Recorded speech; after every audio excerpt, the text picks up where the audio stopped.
Next, we're going to talk about transducer motion. There are some basic motions that we use. Sliding, which is pretty self-explanatory, just means you're sliding or moving the transducer around the body to find the best window. Rocking, you will move the transducer towards or away from where you are. The center point of interest or the extended field of view is considered an in-plane motion. So you're just rocking the transducer back and forth. Tilting is moving the transducer from side to side without sliding it at all.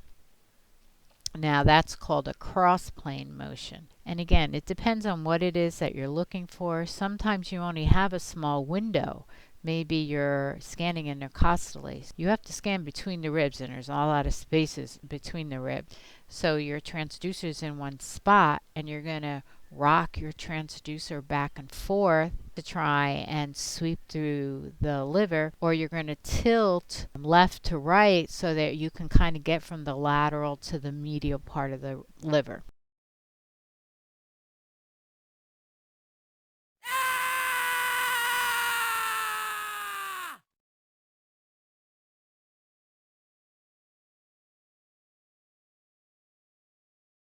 Rotating is the most important motion that we use, and that is the one that will put you in a transverse or sagittal view. Every transducer has a mark or a light that indicates the top of the transducer. That top of the transducer is where you will point it towards the patient's head in a sagittal view. From that view, that's considered 12 o'clock. When you want to go transverse, you turn the transducer to 9 o'clock. When you want to go back to sag, you turn the transducer back to 12 o'clock. And if you don't, if you were to turn, if you were in 12 o'clock and you just turn the transducer to 6 o'clock instead to go into sag, your transducer would then be upside down. So your pictures would be upside down. And when you went to scan and move up, it wouldn't look like you're moving up because your transducer is backwards.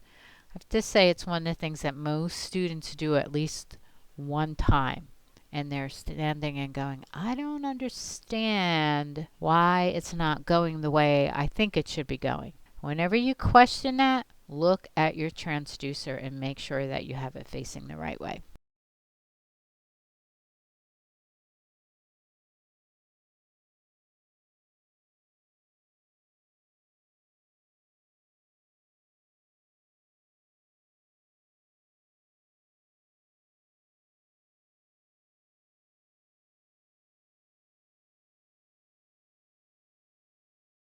The answer to the above question is C. If you are going to rotate your transducer from the transverse to the long position, then you would turn it from your 9 o'clock position to 12 o'clock position.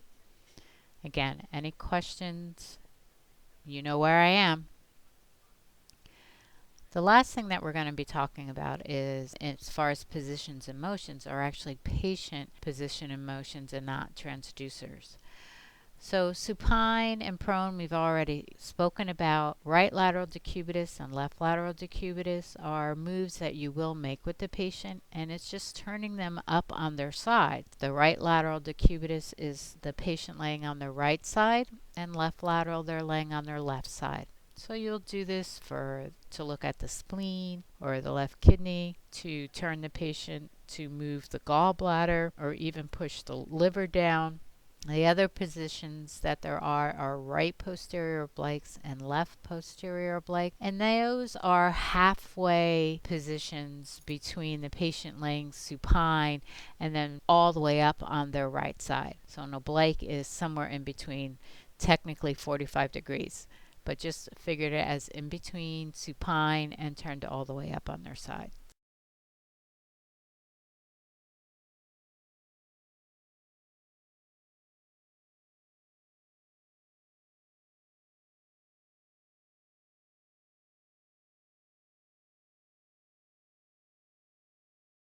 Just like there's specific protocols for the exams that we do, there is a protocol for pathology. Not everyone is going to follow this all the time. It does sometimes depend on what it is you're doing, but you need to know what is the established protocol for scanning and labeling pathology. And it should be done after your regular exam. In other words, you're scanning a patient's abdomen, and as you're scanning the liver, you can see some areas of complex masses. Instead of stopping and just starting to document all that, you just keep scanning and do the normal pictures that you would normally do. When you're finished with your exam, you go back and go through the liver again, stop and document them in two planes. In other words, transverse and sagittal most of the time.